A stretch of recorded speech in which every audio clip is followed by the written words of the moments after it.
Hello everyone, आज हम लोग पढ़ने वाले हैं सेशन फर्स्ट और सेशन का नाम है getting started with spreadsheets information technology class 9th unit 2 का ये फर्स्ट सेशन है। तो सबसे पहले समझते हैं स्प्रेडशीट होता क्या है। अगर हम बात करें स्प्रेडशीट की तो ये एक ऐसा सॉफ्टवेयर है या एक ऐसा प्रोग्राम है जिसके थ्रू हम लोग डिफरेंट टाइप्स के कैलकुलेशंस करते हैं। मैथमेटिकल कैलकुलेशंस होते हैं, इसमें फार्मूला वगैरह यूज होता है। बेसिकली ये जो स्प्रेडशीट है इसको ओपन ऑफिस में कैलसी कहा जाता है, CALC, इसको कैलसी कहा जाता है।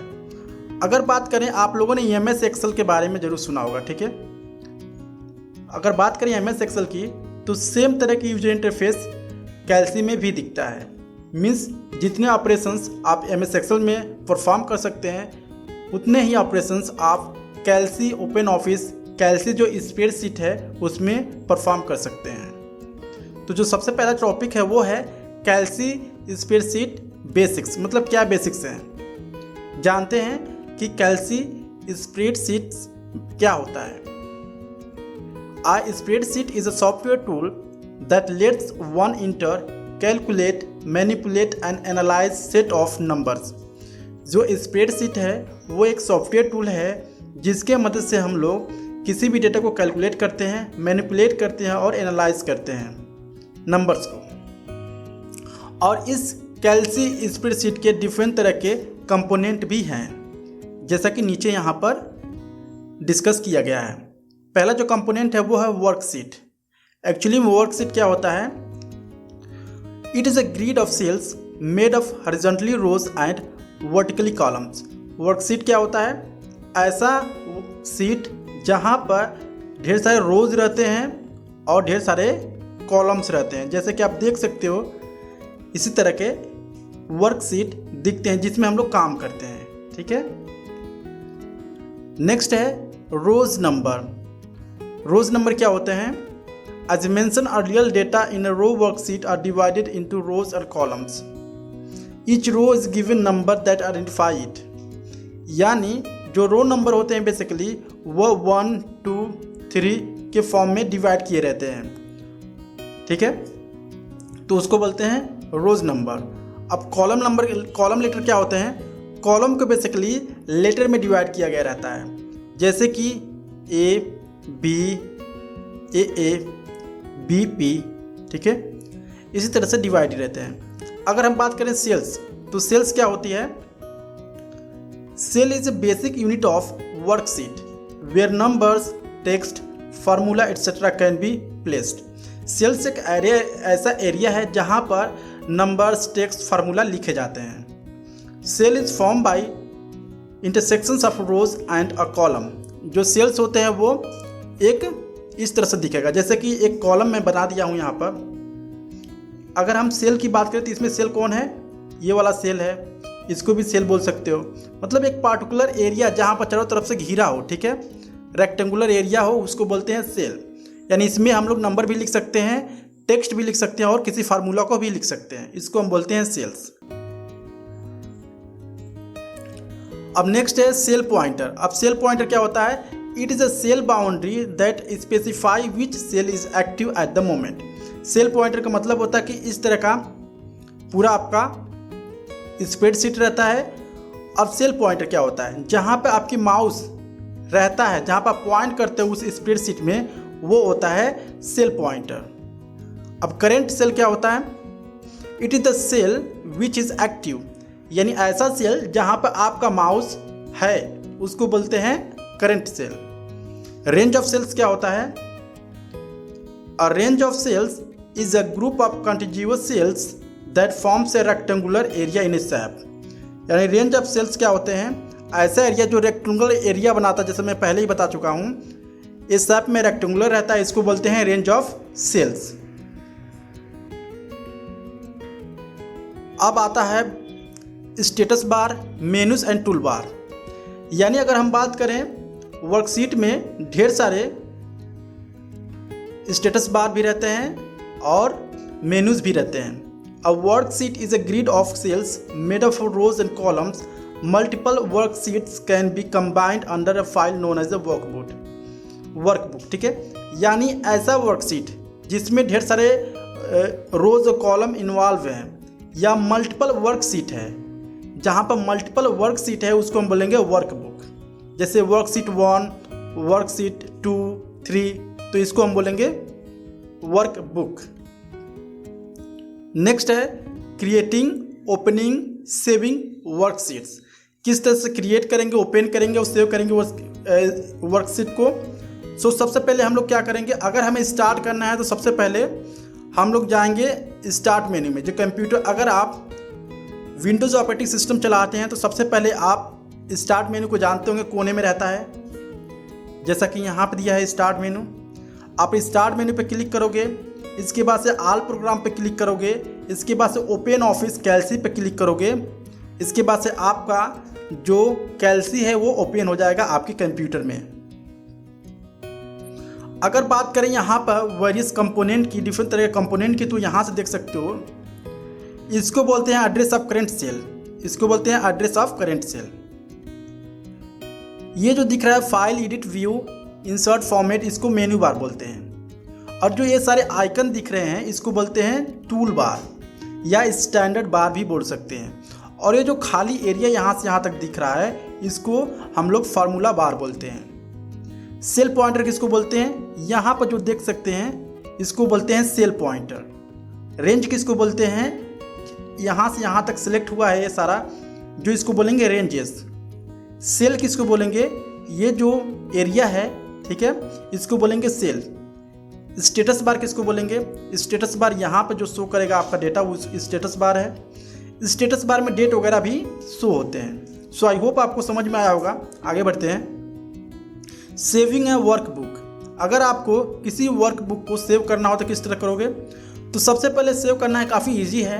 आप फाइल मेन्यू में जाओगे और फाइल मेन्यू में जाकर सेव पर क्लिक करोगे। जब सेव पर क्लिक करोगे तो आपको आपके सामने एक नाम मांगेगा, ठीक है, आपके फाइल का। फाइल मेन्यू में जाते हो और सेव पर क्लिक करते हो तो आपके सामने इस तरह का यूजर इंटरफेस आ जाएगा और आपका फाइल नेम नाम पूछेगा और अपना फाइल नेम आप इंटर करोगे। इसके बाद से क्या होता है, सेव एज अ टाइप, किस टाइप का आप सेव करना चाहते हो, किस तरह से, तो वो ऑटोमेटिकली रहेगा, आपको इसमें चेंजेस नहीं करने हैं। इसके बाद से लास्ट में क्या करना है, सेव बटन पर क्लिक कर देना है। जो आपकी फाइल है वो अच्छी से पूरी तरह से सेव हो जाएगी। ओपनिंग है वर्कबुक। अगर हमारे कंप्यूटर में पहले से कोई वर्कबुक पड़ा है तो हम किस तरह से उसको ओपन करेंगे, तो सबसे पहले हम लोग फाइल मेन्यू में जाएंगे और ओपन पे क्लिक करेंगे। फाइल मेन्यू में जाकर ओपन पे जब क्लिक करेंगे, आप देख सकते हो यहाँ पर फाइल मेन्यू में गए, ओपन पे क्लिक किया, इसके बाद से इस तरह से यूजर इंटरफेस आ जाएगा। अब हम बोल सकते हैं जिस फाइल्स में मेरा वर्कबुक है उस फाइल को हम क्लिक करेंगे, या अगर वर्कबुक यहीं पे है तो जो शो करेगा हम लोग यहीं से सेलेक्ट कर लेंगे। आपके अकॉर्डिंग, अगर आपका फाइल दूसरे डिस्क में है या डेस्कटॉप पे है तो आप वहाँ से ले सकते हो, सारे फाइल्स यहाँ पर शो हो जाएंगे। Quitting from workbook. अगर आप अपने वर्कबुक से बाहर आना चाहते हो तो किस तरह बाहर आओगे, कुछ नहीं करना है, आपको सिर्फ फाइल मेन्यू में जाना है, इसके बाद से एग्जिस्ट पे क्लिक करना है और इसके बाद से अगर आप किसी पे काम कर रहे थे किसी वर्कबुक पे तो आपको सेव करने के लिए बोलेगा। अगर नहीं काम कर रहे थे तो आपको डिस्कार्ड कर दीजिएगा। अगर काम कर रहे हैं, जो भी काम कर रहे हैं आप चाहते हैं सेव हो जाए, तो आप क्या करेंगे, सेव बटन पे क्लिक करेंगे, जिससे कि आप पूरी तरह से बाहर आ जाएंगे उस कैल्सी सॉफ्टवेयर से। अब बात करते हैं वर्किंग इन स्प्रेडशीट्स। किस तरह से स्प्रेडशीट्स में हम लोग काम करेंगे, ठीक है। अगर हमें बात करें, you perform various housekeeping operations in spreadsheet such as navigating in worksheets, selecting cells, range, rows, columns और शीट्स, इंसर्टिंग, डिलीटिंग और freezing rows, column, splitting screens and setting document properties. यानी इस तरह के चीज़ें या इस तरह का काम की जाती है वर्कशीट में। सबसे पहला है navigating and selecting in worksheets. किस तरह से नेविगेट करेंगे, किस तरह से किसी चीज़ को सेलेक्ट करेंगे वर्कशीट में, वो जानते हैं। नेविगेटिंग और moving a specific locations inside a कैल्सी workbook can be done via different ways, let us see how. कई तरह से हम लोग नेविगेट कर सकते हैं, मूव कर सकते हैं, या किसी टेक्स्ट या किसी नंबर्स को सेलेक्ट कर सकते हैं। जो पहला है वो है नेविगेटिंग विथ वर्कबुक। यानी वर्कबुक से किस तरह से हम लोग कर सकते हैं। तो सबसे पहले हम माउस का यूज करेंगे या कीबोर्ड का यूज कर सकते हैं, जिससे कि हम लोग आराम से नेविगेट कर सकते हैं। नेविगेटिंग अ पार्टिकुलर सेल, किसी एक पार्टिकुलर सेल को नेविगेट करना, जैसे कि आप देख सकते हैं फॉर एग्जांपल यहाँ पे। इसके बाद से अगर आप किसी नेविगेट कर रहे हो, ठीक है, किसी click the navigation button in the standard toolbar to display the navigator, type the cell reference into the top two fields labelled column and rows and press enter. यानी आप अगर नेविगेट करना चाहते हो, फाइंड आउट करना चाहते हो, तो यहाँ से क्या करोगे, कॉलम एड्रेस डालोगे और रोज नंबर डालोगे, जिससे क्या होगा, आप वहाँ पर पहुँच जाओगे। यहाँ पर कुछ शॉर्टकट्स की हैं और जिसका इफेक्ट यहाँ पर दिया गया है, आप इसको स्क्रीनशॉट लेके पढ़ सकते हो। ढेर सारे शॉर्ट की हैं कि इस तरह से इसमें कौन कौन से शॉर्ट की कहाँ पे काम आएंगे। नेक्स्ट है navigating to other worksheet within the workbook, यानी दूसरे वर्कशीट को किस तरह से नेविगेट करेंगे, using a mouse, using a keyboard, ठीक है, यानी माउस को यूज करके, कीबोर्ड को यूज करके। So you can click one of the seat tab at the bottom and the space seat and that seat will become active worksheet. जिस worksheet पे आप क्लिक करते हो उस सेल पे वो एक्टिव वर्कशीट हो जाता है। यूजिंग कीवर्ड्स, अगर आप कीवर्ड्स के करना चाहते तो आप क्या कर सकते हो, कंट्रोल प्लस पेज डाउन आप क्या करोगे, ट्रेस करोगे, जिससे कि जो सेल होगा वो एक्टिव हो जाएगा अपने अकॉर्डिंग जहाँ पे ले जाना चाहते हैं। यूजिंग द नेविगेशन या 5 to open it, and different तरह के नेविगेशन मेनू भी यूज किए जाते हैं इसको ओपन करने के लिए। नेक्स्ट है selecting items in a seat और अ स्प्रेडशीट, किस तरह से सेलेक्ट करेंगे किसी आइटम को। To select a single cell, अगर सिंगल सेल आपको क्लिक करना है, सेलेक्ट करना है, तो क्या करोगे, left click on the cell to be selected, यानी लेफ्ट क्लिक करोगे यहाँ से। To select a single column, click on the column identify letter, यानी कॉलम को सेलेक्ट करने के लिए यहाँ पर जैसे ए है इस तरह से क्लिक करोगे। Select a single row, click on the row identify number, row identify number पे आप क्या करोगे, नंबर पे क्लिक करोगे कि कितने नंबर पे आप सेलेक्ट करना चाहते हो, यहाँ पर नंबर दिया है।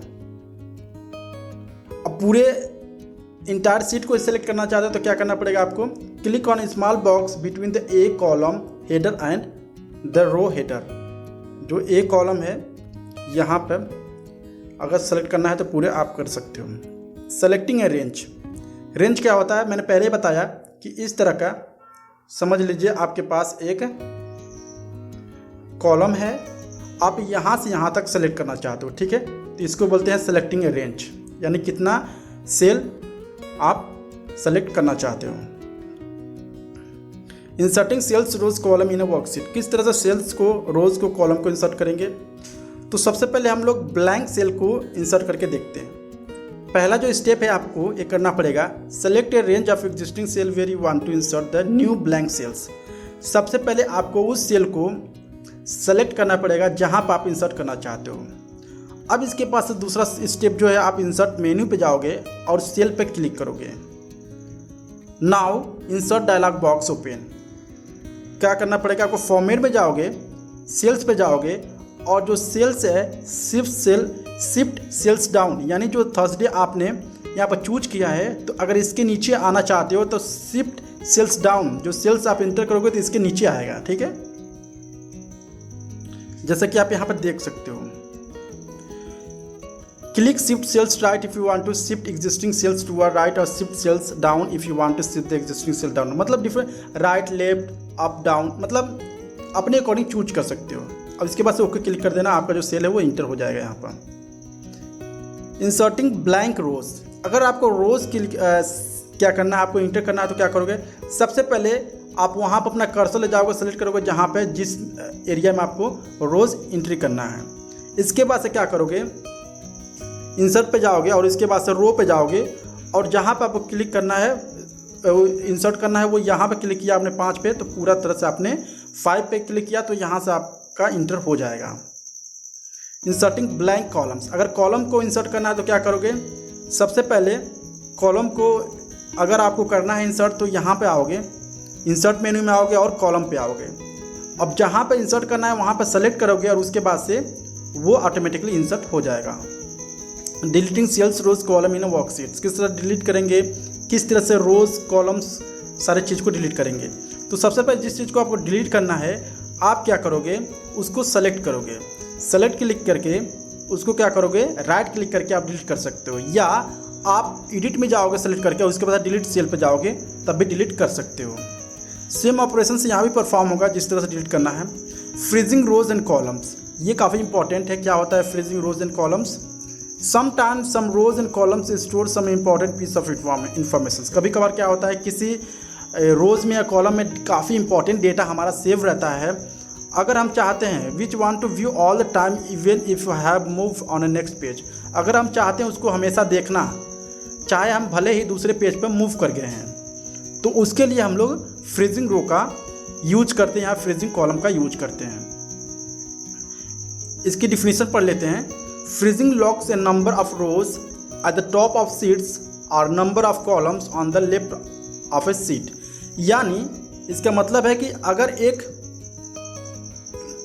हम बोल सकते हैं यहाँ पर टेबल है और मेरा जो डेटा है वो इसमें काफ़ी इंपॉर्टेंट फील्ड है, दोनों रो में, ठीक है, डेटा है काफ़ी इंपॉर्टेंट फील्ड है, तो मैं अगर फ्रीज का यूज करूँगा तो ये जो एरिया है, ठीक है, वो कहीं ऊपर दिखेगा, हमेशा हमें नज़र आएगा, ठीक है, या जो सेल्स वगैरह कॉलम वगैरह हैं या तो नीचे दिखेंगे या तो ऊपर दिखेंगे, ये हमेशा दिखाई देगा चाहे हम भले ही दूसरे पेज पर काम कर रहे हैं। तो इसके लिए फ्रीजिंग का यूज होता है, उसको फ्रीज कर दिया जाता है कि आपको हमेशा वो डेटा दिखता ही रहेगा। अगर आपको फ्रीज करना है तो बेसिकली क्या करोगे, आपको विंडो मेनू पे जाना है और इसके बाद से फ्रीज पे क्लिक कर देना है। जैसे ही फ्रीज पे क्लिक करोगे तो आपका जो डेटा है वो शो होना शुरू हो जाएगा। फ्रीजिंग रो एंड कॉलम्स, अगर रो और कॉलम को करना है किस तरह करोगे, सेमी प्रोसीजर है, विंडो पे जाओगे और फ्रीज पे क्लिक करोगे, ठीक है, फ्रीज पे क्लिक करोगे मीन्स कि अगर रो को करना है तो आप रो सेलेक्ट करोगे, कॉलम को करना है तो कॉलम को सेलेक्ट करोगे। अगर आपको अनफ्रीजिंग करना है मीन्स कि उसको फिर से हटाना है तो आप फिर से जाओगे, विंडो में जाओगे, उस फ्रीज पे अगेन क्लिक करोगे तो वो आपका फ्रीजिंग हट जाएगा। नेक्स्ट है स्प्लिटिंग द विंडोज स्क्रीन। अगर आपको किसी विंडो स्क्रीन को स्प्लिट करना हो, अलग करना हो तो किस तरह से करोगे, तो सबसे पहले अगर स्प्लिट करना हो, स्प्लिट का मतलब होता है कि बांटना, डिवाइड करना, ठीक है, मीन्स ये जो टेबल है अगर मैं चाहता हूँ कि यहाँ से ये अलग हो जाए, दिखे और यहाँ से अलग दिखे, तो किस तरह से स्प्लिट होगा, splitting the screen horizontally. Horizontally का मतलब होता है जो स्क्रीन है, ठीक है, आपका हॉरिजॉन्टली क्या होगा, स्प्लिट होगा। ओके, देखते हैं। To split screen horizontally you can follow the steps given below. सबसे पहले क्या करना होगा, move the mouse pointer into the vertical scroll bar, यानी वर्टिकल स्क्रॉल बार यहाँ पर माउस ले जाओगे आप, ठीक है, just above the upward movement arrow of the vertical tool bar where you see thick black bar, ये जो दिख रहा है आपका, ठीक है। Here your mouse pointer will change the double ended, drag the cursor. जैसे कर्सर ड्रैग करेंगे यहाँ पे इस तरह से ब्लैक दिखेगा और इसके बाद से hold down the left mouse button and drag the mouse downwards, मतलब जहाँ तक आप करना चाहते हो। तो मैं चाहता हूँ यहाँ से यहाँ तक स्प्लिट हो जाए, तो आप देख रहे हो, इसके बाद से माउस को छोड़ देना है लास्ट में और आपका जो पेज है, ठीक है, वो हॉरिजॉन्टली क्या हो जाएगा, स्प्लिट हो जाएगा। वर्टिकली करना है, सेम प्रोसीजर है, ठीक है, इसी तरह से आप वर्टिकली हो जाएगा यहाँ से। रिमूविंग स्प्लिट व्यू, अगर आपको जो स्प्लिटिंग है उसको रिमूव करना है तो क्या करोगे, डबल क्लिक करोगे इच स्प्लिट लाइन पे करोगे, ठीक है, विंडो मेन्यू पे जाओगे, स्प्लिट पे क्लिक करोगे, वो ऑटोमेटिकली हट जाएगा। डॉक्यूमेंट प्रॉपर्टीज़, डॉक्यूमेंट प्रॉपर्टीज़ की अगर बात करें तो सबसे पहले अगर आपको डॉक्यूमेंट की प्रॉपर्टीज़ देखना है तो आपको जाना पड़ेगा फाइल मेन्यू में और प्रॉपर्टीज़ पे क्लिक करना पड़ेगा, जैसे कि आप नीचे यहाँ पे दिया गया है। फाइल मेन्यू में गए, आप प्रॉपर्टीज़ पे क्लिक किया, इसके बाद जैसे ही क्लिक करते हैं तो इस तरह का यूजर इंटरफेस आ जाता है। जो भी फाइल है आपका पूरा इन्फॉर्मेशन दिखा जाएगा, कितना साइज़ है, क्या है, कितनी बड़ी है, ठीक है, क्या फाइल का नाम है, सारे इन्फॉर्मेशन आपके सामने आ जाएंगे। ये तो चैप्टर यहीं पे समाप्त होती है। इस चैप्टर की जो एक्सरसाइज है वो ये है, देख सकते हो, और जो सॉल्यूशन है ये सारे क्वेश्चन आंसर है, क्वेश्चन आंसर्स को नोट कर सकते हो। और जो मेन अगर बात करें इस चैप्टर की क्वेश्चन की, वो यहाँ से स्टार्ट होती है, आप इसकी स्क्रीनशॉट लेके सॉल्व कर सकते हो। आई होप आपको वीडियो काफ़ी अच्छा लगा होगा। अगर अच्छा लगा please like and subscribe my channel. Thank you so much.